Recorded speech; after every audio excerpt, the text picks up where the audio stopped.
from his 50s. Let's talk about the Fed is going to talk on, I think it's Wednesday, 2 p.m. For those of you who care about what they're going to do about raising rates. Are they going to push for an artificial recession? Are they going to create a recession? Looks like they're probably going to do it. They might not raise it as much as they were anticipating because they've had a lot of problems with the banks recently after the Silicon Valley Bank, and a lot of the other banks are in kind of hot water because there's been a confidence crisis about liquidity and stuff. But there's some interesting things that I wanted to point out. So here's they're talking about pushing this recession. The Fed is, right? And the idea is we want to shrink the labor market to slow down wage growth, right? Because wage growth, they think, is what's causing inflation. It's not, but they think that it's the main thing. I mean, it's part of it, but it's not a huge part. And as we covered before, even wage growth hasn't kept up with inflation at all. And it should be beating inflation by at least 1% to 2% on an average sort of year, right? But that's been the issue. So they're going to stagnate this, basically create a recession, which is it's going to affect us all negatively, but it's going to immiserate at least 10 to 20 million people. Are going to lose jobs, or go on unemployment, are not going to be able to live, lose their homes, shit like that. We already have such a huge homeless crisis here in the United States and cities all across the country. Yeah. If we go putting more people out of work, there are so many people that are, constantly on the 72-hour notice. Let's be honest. Like people are getting those every single month and like trying to play catch up on their rent, and now we're gonna, have a few less jobs and right. So, well, and does that really help things, or does that just create a longer term problem? Is the question. Jon Stewart talked to, on his show, I think it's called The Problem with Jon Stewart, talked to former, I think it was the economic secretary, who was under Clinton, and I know he was an advisor under Obama. So he got him on an interview, and Larry Summers tries to explain this, and it does not go well for Larry Summers here. So this is Jon Stewart with Larry Summers. We had massive stimulus and an economy that could only produce so much. We had huge levels of demand, and those huge levels of demand kept pushing up prices and pushing up wages. But ultimately, it was you put too much water in the bathtub overflows. Okay, so here's his argument that he just made. The stimulus from COVID that Trump put out and then Biden put out more, right? People got checks for like $3,000. Some people were getting $300 a month for their kids, right? Per kid. That created an excess of cash in the system. Then when COVID started lessening up and people came back, there was a huge demand. He's ignoring the fact that supply couldn't meet demand because our supply chain was totally for shit, because it's totally capitalized and it's not designed to meet crisis. It's designed to make money. So that the fact that supply couldn't meet demand shot up inflation. He's ignoring that, but he's going to say then there was the demand, and the bottom line is people have too much money. The average person has too much money, is making too much money, and that's what's causing this excess inflation. So either we have too much money or we have not enough money. I feel like it's hard for me to understand how it's both at the same time. So, the average American doesn't have enough to cover your most basic emergencies in a savings account, but they're absolutely terrified that we have too much money. But you're looking at it from a holistic kind of perspective of a personal finance person, right? True, I am. You're not looking at it from the perspective of an economist, right? Where in the perspective of an economist, there's just several millions of the people, 10, 20% are just going to have to be poor and immiserated. Otherwise the whole system collapses. That's just how it is. There's certain people that just have to be crushed under the wheel for the system to work. That's the kind of, yeah. To our viewers, how many of you feel like the economists have decided you're the one that needs to be the sacrificial person that's crushed under the huge weight because they have to go smacking it down on you. Otherwise, the whole system just doesn't work the way they want it to. Right. But that's his argument here, essentially. And Jon Stewart's going to clap back on him. But that's kind of the argument he's making. You put too much demand into the economy and you get high and rising prices. But the San Francisco Fed says that is demand is maybe 30 to 35% of the inflation. Wages are really around 20% of the inflation. There's a huge corporate profit aspect to it. There's a huge supply chain aspect to it. But our method for controlling it seems really much more focused on wages and employment. There's certain sicknesses you can have where there's a drug and it has side effects. And everybody hates the side effects, and no doctor wants their patient to suffer the side effects. But if you don't address the sickness, you're going to have a bigger problem down the road. But the stock market assets are... Okay, so it's another just horrid argument. And it's incredibly heartless, because here's what he's saying. Jon Stewart's saying, okay, 30% of it may be demand, 20% of it might be wages, right? That's according to the San Francisco Fed, based on their estimates, right? Now they're saying that's probably what it is. Well, that means the other 50% is the supply side problem, right? Which means businesses aren't getting stuff, or they're not distributing stuff fast enough. On the other side of that coin, with the supply side problem, is corporations have been gouging the prices up to 50, 60, 70% even, right, over the last couple of years, because they could get away with it. Because demand was so high after COVID. And in order to fix the problem, they just want to go attacking the parts that that hurt the average person, right? Screw over the average person, but let's not touch the actual corporations. Let's leave the big businesses alone. Right. So that's the thing is do we? What you could do is you could say, well, we're going to put price caps or something like that. You could pass laws on that. You could pass bills and say, hey, no, you can't increase prices by X. Right? Or they can only be such and such. You could even do that artificially for a short time. That could be a solution. You could sit there and say, well, gee, and I would say this is Pete Buttigieg, who's the Department of Transportation Secretary. Why the hell haven't we done anything to fix the ports? Why is it you still got truckers waiting 3 days at ports to get goods? Right? So there's a distribution problem. If the distribution problem was dealt with and we threw some money at that, then that would probably bring down inflation a little bit faster. But no, those are all difficult things to do. The easiest thing to do is let's raise the interest rates, right? The trading rates on banks, and then that'll stifle what businesses can afford, especially smaller businesses, and they'll end up having to fire more people or cut wages. And then people won't have as much money to spend, and that'll bring down inflation, which is also a stupid argument, because if that's only 20% of the problem, it doesn't solve it. And it's also stupid because inflation's consistently gone down. Just recently, it went down 0.4%. It's been going down. So it might be that this does nothing to curb inflation at all. And all you're doing is creating an artificial recession. There's another problem to that too, we'll get in a second, but it's not just that it's going to affect the working class, but it will affect businesses too. But we'll get into that in a second. But Jon Stewart's going to talk about something else real quick, but I want to get through some more of this because he makes a good argument against Larry Summers. Have gone up 150%. CEO pay has gone up 1,500%. Workers' wages haven't gone up at all. I think you're misdiagnosing the sickness. First, John, inequality is a terrible thing. The most serious problem the American economy has been the cleavages between those like you and me who are very fortunate.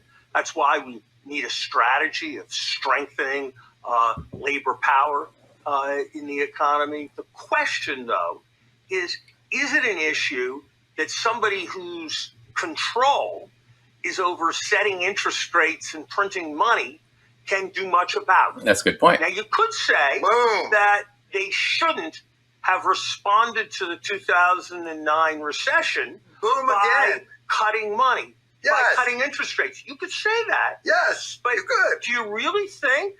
And certainly that wasn't what progressives were saying at that time. It doesn't matter. At that time, progressives were saying we need lower interest rates so people can borrow money to buy houses and put people to work. Well, yeah, but here's the point: is it's kind of irrelevant today.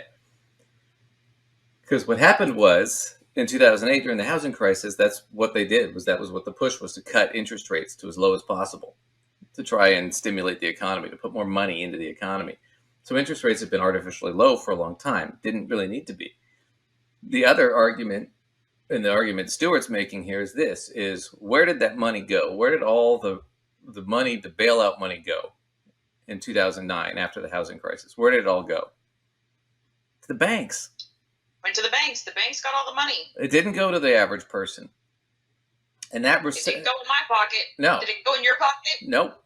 Nope. And that recovery was really, really slow. This recovery, after COVID, they gave the money directly to the people in cash, in checks, in their accounts. And that recovery is booming. Now they're bitching about it. Gee, which thing worked better? That's his point. So it's like, so Larry, your point here that you're making is yeah, no, the Fed should not be dicking around with interest rates. This should be not a monetary issue the Fed's dealing with. This should be a fiscal issue that the government just handles. And they could have just handled it by giving money to the people, because that's what they did in Europe. And it worked. You do it here, it works. Because people spend money. It floats the economy. $3,000 check, well, yeah, if somebody's making $90,000 a year, they're probably not spending all of it. But if somebody's making $40,000, that $3,000 is rent, food. I mean, that money's gone almost as soon as they get it. They have to spend it. They don't have a choice. But that's all money back into the economy. So the whole argument Larry's making here is he's just kind of disproved his argument, which is, well, the Fed's, that's kind of the only tool we have. It's like, no, you're treating an infection with aspirin. You need penicillin. That's kind of what Judd Stewart's argument is, to use the illness analogy that Summers was using. But they were stimulating it for car at loans. the corporate level, where they just put the money in the hands of the bankers and say, you decide. This pandemic was the first time the government, in my opinion, did the thing that they're supposed to do in a crisis. When you look at the stimulus payments that went out, 70% of it was being used for rent and food. And if you look at the recovery in the pandemic versus the recovery from 2008, when you stimulated the economy at the demand level, jobs had plunged in the pandemic, and then they shot back up. The recovery in 2009 was painstaking, but the stock market did great. So our fiscal policy and our monetary policy has always been on the side of corporate easing. Just so we're clear, Yes. If you talk to African-American voters, if you talk to Hispanic voters, talk to voters who don't have college degrees. Oh, because Larry's really in touch with the people here. You believe this fucking guy? All right, well, I want to know what he thinks they're saying. Yeah, let's see. The country's biggest problem as having to do with inflation. Mm-hmm. So while you may see this as having been tremendously successful, our fellow Americans who don't live as comfortably as you and I do have a lot of questions, John, about what's happened. And it's not hard to understand why they have a lot of questions in light of what's happened to their purchasing power. But you're suggesting their took purchasing a good power idea and overdid it. I disagree. By providing I just disagree. for too much inflation. But what you're not addressing is not all of inflation was stimulus. The tools that we have, though, are basically saying to somebody, everyone's paying more for gas and groceries, and that's really hard. So here's what we're going to do. We're going to throw 10 million of them out of work so that we all don't have to share the burden. Why aren't we attacking corporate profit in any way? Because that's been estimated to be 30% of inflation. There you go. You could just take care of it right there. No, corporate profit cannot exceed that. Or no, we're going to, as Biden's talking about, we're going to tax corporate profit now. Or we're going to tax the growth on corporate profit in excess of whatever. And then we're going to take that money and we're going to put it back into social programs. Like food stamps or women and children or, school lunches, things like that. The child tax credit. But that's the thing is they go through this argument. And then, I don't know if you want to watch this because he asked him about, because Jon Stewart works for Apple TV, who his channel is on. Mm-hmm. And Larry Summers points out, well, Apple TV, made a ton and they made a killing during the pandemic, right? And they raised the prices quite a bit. He's like, are you saying that Apple's gouging prices? And Jon Stewart says, yeah. Yeah, I think the employer I work for is gouging prices because you let him get away with it. But that's the rest of that whole spiel. I love the point that he makes, so your solution is now you're just going to, throw 10 million people out of work. So that's your solution. But that's always. That really sounds. It's very simple, but that just sounds incredibly stupid. There's not a way to say that and not have that sound like an incredibly stupid plan. That's why you don't ever say things like that. You say things like interest rates or whatever. You don't ever say, no, we're going to immiserate 10 million people. And let's be real, most of them are going to be black, brown, or women. Right. The people who look for employment, yeah. Yeah, those are the people that are going to get hit the hardest. You can't say that. You got to say, well, we got to cure the sickness, right? We got to treat the disease, and sometimes there's side effects we don't like. As opposed to, well, why don't you just... Why don't you actually treat the... Nice metaphor, but let's be honest. How many of those commercials, let's use this freaking metaphor, how many of those commercials have you watched and you're like, okay, so this is going to cure my restless leg syndrome, but I might have explosive diarrhea for the rest of my life, and my hair might fall out, and they go through this list of things. You're like, never mind, I'll just keep my original problem because actually all that other stuff sounds way worse. Right. Well, I mean, it depends on how you want to treat it, but the point is that I think that Stewart's made the better argument, which is you have totally misdiagnosed the disease. You think that the cause of this, the inflation problem, is wage growth. And it's not. It's a lot of it's supply side shit. Because if you could increase the supply, demand would go down. Or it'd meet demand. And then you'd have an equilibrium. You wouldn't have a disparity like you have now. Especially on not what are called non-elastic goods, things like gas or groceries, things that people can't do without. Where demand never changes. So, anyway, I thought that was crazy. But there's another side of this coin. Are you still with me, or I lose you? Yeah. Yeah, you're all kind of frozen, broken up. Hopefully that'll fix itself here in a second. So here's Squawk Box. Now they're going to talk about the same thing, the Fed hikes, because it's pissing off the stock market too. Right? The stock market has been way down because of anticipation for this coming up. And on top of that, it's really pissing off the banks.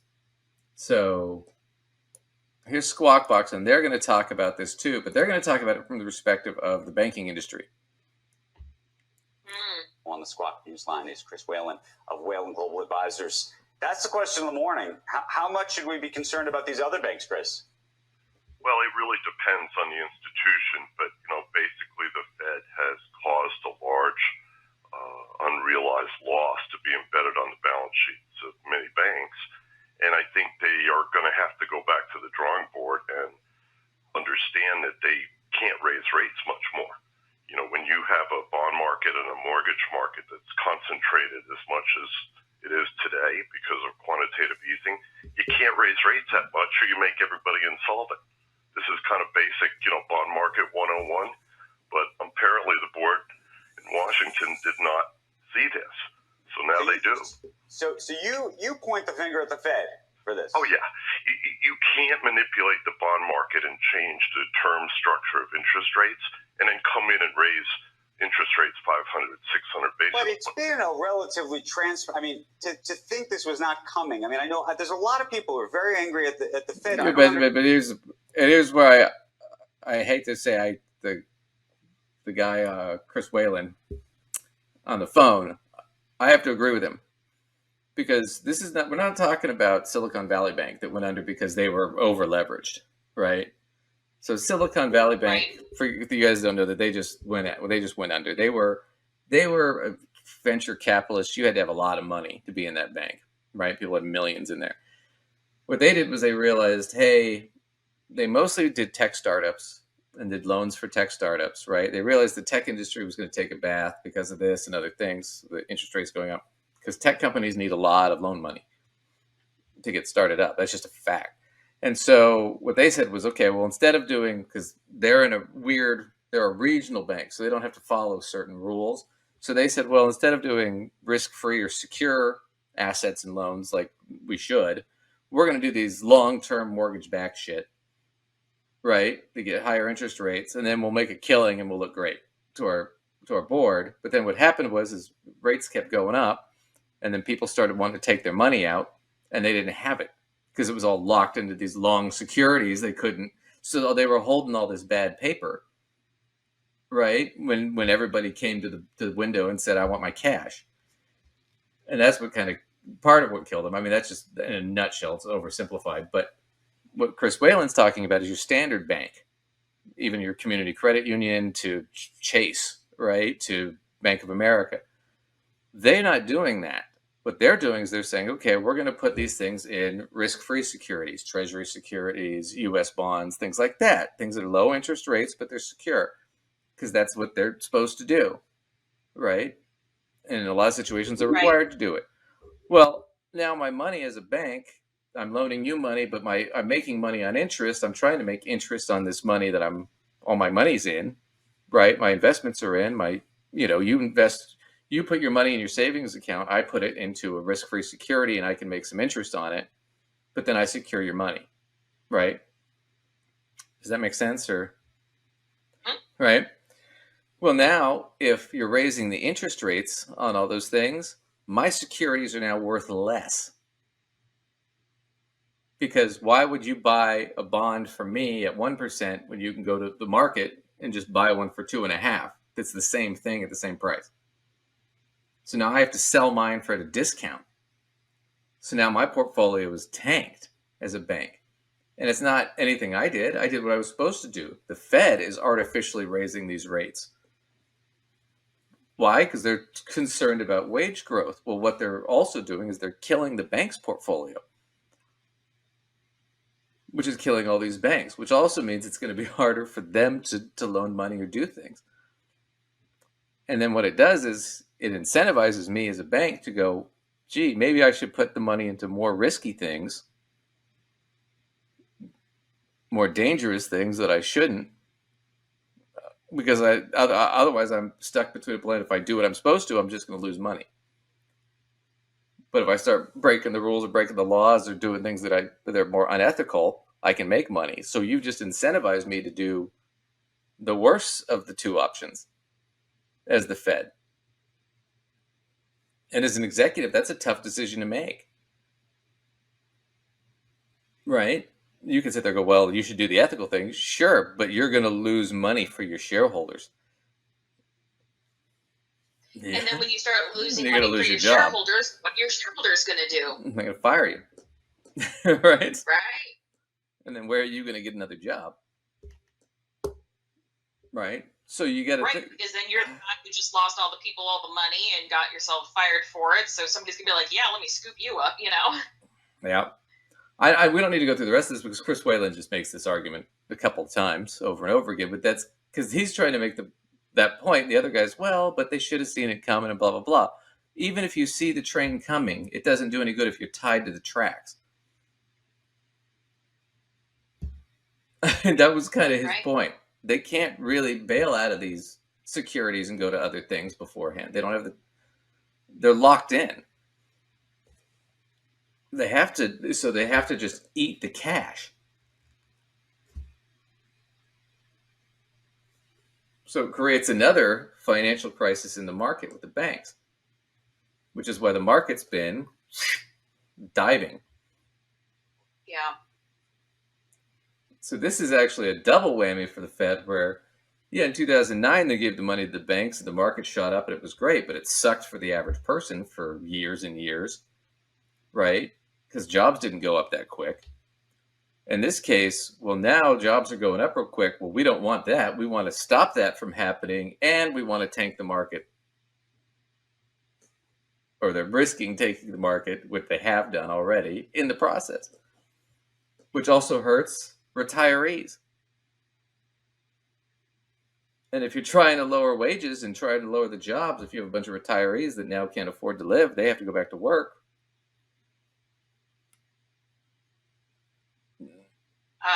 That sounds like kind of a mess. Yeah, you've just a mess. Yeah, and it's just going to take decades to clean up. I mean, it's so easy to fuck these things up and so hard to get them right again. But it's like, yeah. It's, welcome to the Big Saturday Show. The big story tonight. Sorry. That's our next.